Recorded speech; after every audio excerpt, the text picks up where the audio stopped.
Please join me in welcoming Maurício Mota.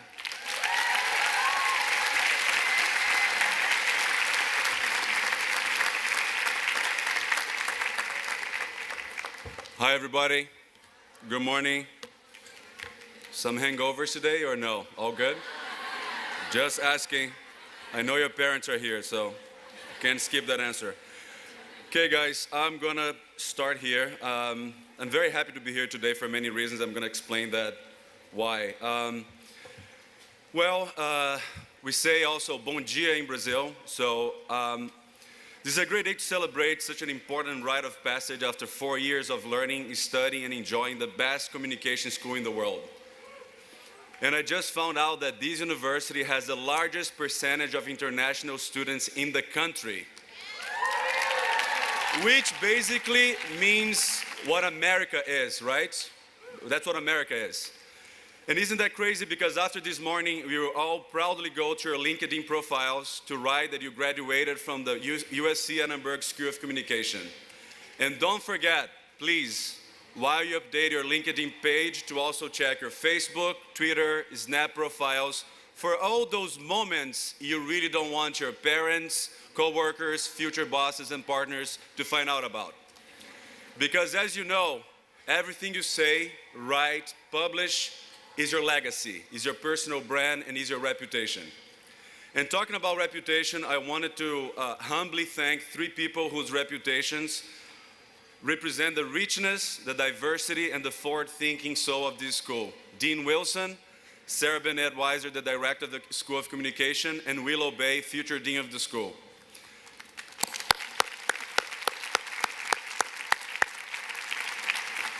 And a special thanks to Henry Jenkins, who couldn't be here with us today for health reasons, who I consider my Yoda, and who actually introduced me to Annenberg.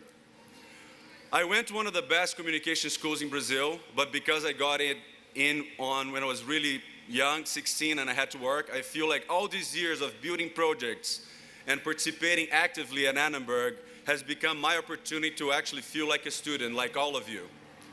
I feel honored to be here today as a communicator, as an activist, but also as an immigrant who considers the US his home.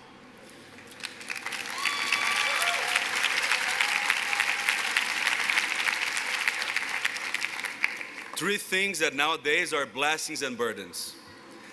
Being invited to speak to all of you is beyond personal to me. I can feel all my African, Brazilian, Spanish, Danish, and Jewish ancestors looking at me right now, baffled at what their journeys, scars, victories, and losses led to. Become your ancestors' wildest dreams. I read one day on a shirt, and that made me smile. So I want to ask all of you, your friends, your families, and your faculty, to give yourselves a loud round of applause for becoming your ancestors' wildest dreams.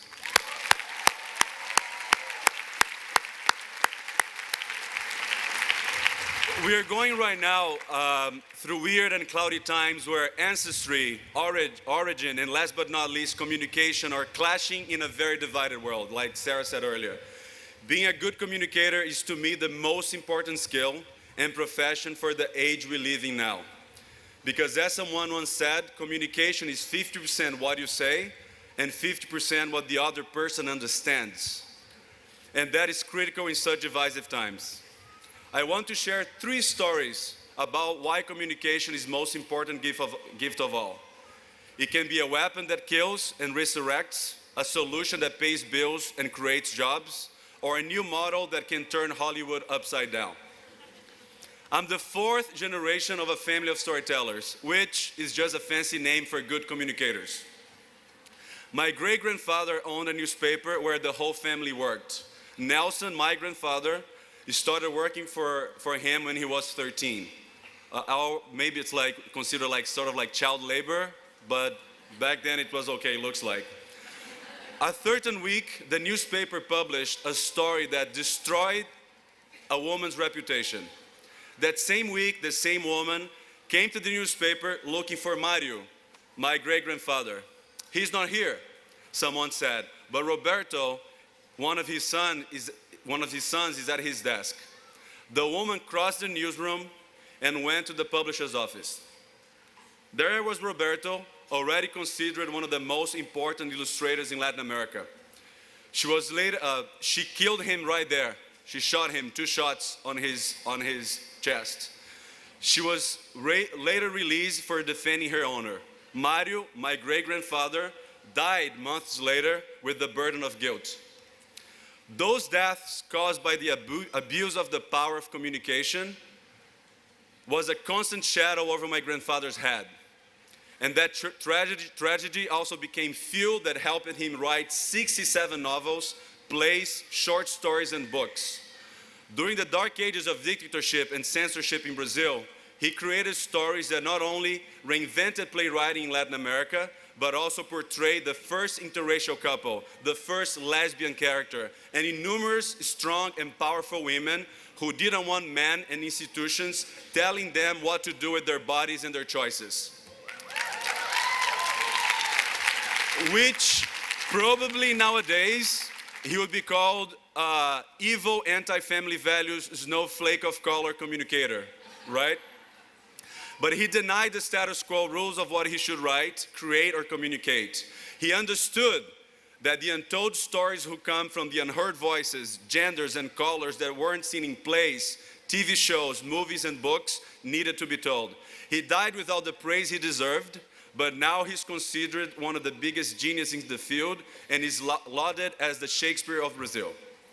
So that is my communication story to you about death and rebirth.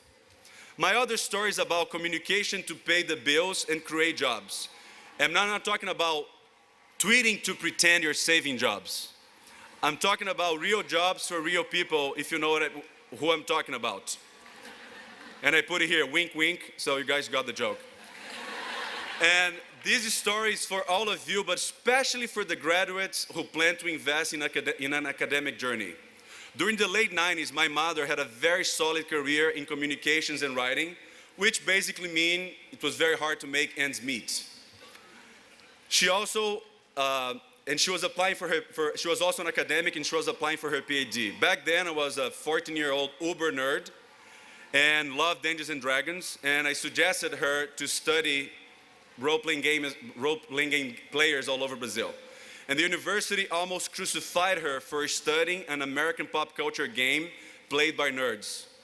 It was very, very hard, not only because of the resistance from her peers, but because she had to create a new methodology to confirm her thesis. I became her research assistant, and those years for me were a very important lesson about the power of communication, innovation, and respecting your guts. Her thesis became the first in Latin America to examine role-playing games, and it proved that kids of any age, any color, any gender, any socioeconomic background who played games were better communicators than storytellers, advertisers, scriptwriters, and the same PhDs that criticized my mom for studying them. And months later, when we were totally broke and selling lunch to buy dinner, like we say in Brazil, I turned her thesis into a storytelling board game that I sold door to door into slums, into public schools, and education conventions all over the country for 2 years. Now the game is present in 5,000 schools, and my communication hustle, because communicators are hustlers, and we need to understand that, helped my family through one of the worst financial situations of our lives, created jobs, and elevated how kids communicate. My last story is more recent and has deep connections not only to communication, but also the groundbreaking work Annenberg has been doing around media, the future of content, and inclusion in Hollywood. In 2008, there was this woman named Katie, who was Vice President of Communications and Programming of a nonprofit in Vermont. She had spent many, many years implementing communication programs for social change in countries like Papua New Guinea, Ethiopia, Egypt, Jamaica, Mexico. She worked with the UN, foundations, brands, and media partners to design serialized dramas that would address in very powerful way the cultural and social issues that spoke to the zeitgeist of those countries. She wanted to develop and produce a TV show for young Latinos in the US, one of the most underserved audiences of the galaxy, through the combination of traditional television and new media. So let's pause a little bit here, guys. Let's recap. A young woman wanted to design a multi-platform TV show for young Latinas in the most white, male, linear, and non-diverse markets in the world. And that's where communication and delusion walk hand in hand, right? So while she was researching for her project, she interviewed Henry Jenkins, who probably taught many of you, who is for me the Pope of transmedia studies and fan culture. And through that connection, he recommended that she work with me, a crazy Latino guy from Brazil that sort of understood that world. Crazy white woman meets crazy brown man. Sounds like a late night B movie that you see on HBO, but it ends well, holding there. So we designed a whole new methodology that involved organizations from all over the US at the city, state, and federal levels, as well as nonprofits, foundations, community leaders, and activists. Qualitative and quantitative data that we turn into story, we turn into marketing, we turn into communication tools, outreach, and also tools for writers, studios, and organizations. Not the same old Nielsen demographics that keep treating all of us as stereotypes and boxes to check. One of the findings was that 53% of Latinas by the age of 20 had been pregnant at least once. That's more than 1 in 2 teen girls getting pregnant, and yet there were no stories in television talking about that reality. So why not create an edgy, sexy, layered, fun teen drama that tackled sexual and reproductive health, right? Right? It's a little bit obvious, right? Nope, wrong. Yep, welcome to Hollywood, guys. We started presenting the East Los High show to studios, agents, big production companies, and they all would say, you guys are insane, crazy. No one will ever buy this show or watch it. The market is not ready for a show with an all-Latino cast as protagonists. And I love this whole mumbo-jumbo thing of the research you do, but you can go back to the drawing board and make something else. But our partners outside of Hollywood were saying we had something huge in our hands. Oh, someone got the huge joke, great. And we should make that happen. And then we decided to produce a 60-minute pilot along with the whole social media, transmedia plan around it. And we sent it to some people around town. And then we got calls. Wow, we were crazy, you were right. Let's set a meeting, we're interested, we just have some creative notes to give. They all said to us, and we were like super naive and excited going to the meetings in Hollywood. And one of the main creative notes was, we love this show, but can it be less Latino? And after so many meetings like that, we decided to shoot 24 half-hour episodes plus 10 hours of transmedia content ourselves, with no buyer guaranteed, with no channel guaranteed. And we produced it on a shoestring with money raised from grants and donations outside of Hollywood, which, by this town's rules, is like the Armageddon. After that, we got multiple offers, and I brought the show to Hulu, who back then understood we were developing a new audience, a new public. And 2 weeks after its launch, we beat Grey's Anatomy on their platform. East Los High is Hulu's longest running drama and was one of the first streaming shows in US history and became a pioneer in diversity in front and behind the camera. And the crazy white lady, who's right there, and the crazy brown man married, and they made amazing blended boys. And have an incredible company and team dedicated to creating and producing content for underserved audiences. So I wanted to send you off today with these 3 stories, because what we need in the world is a new type of communicator who can conquer the challenges we're all facing. Ernie said that and Sarah said that, and it's very tangible, guys.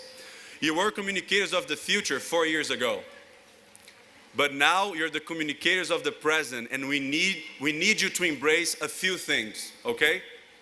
And it's really important because sending you off, after today, everything is gonna change for you. So here are the things I want you guys to embrace. First of all, the future of communication is female and of blended colors. Let's just embrace it. And it will be about brands and institutions empowering women, people of color, and their narratives and their rights. It's better for culture, it's better for society, and families, and it's gonna bring a lot of money to everybody's table. The future of communication lives in the gray and not in the black or white of Republican or Democrat, rich or poor, coastal or heartland. The communicator who finds that right spot will thrive and bridge worlds. The future of communication is about also finding that balance between making money and paying bills while creating new markets that allow new audiences to grow and thrive.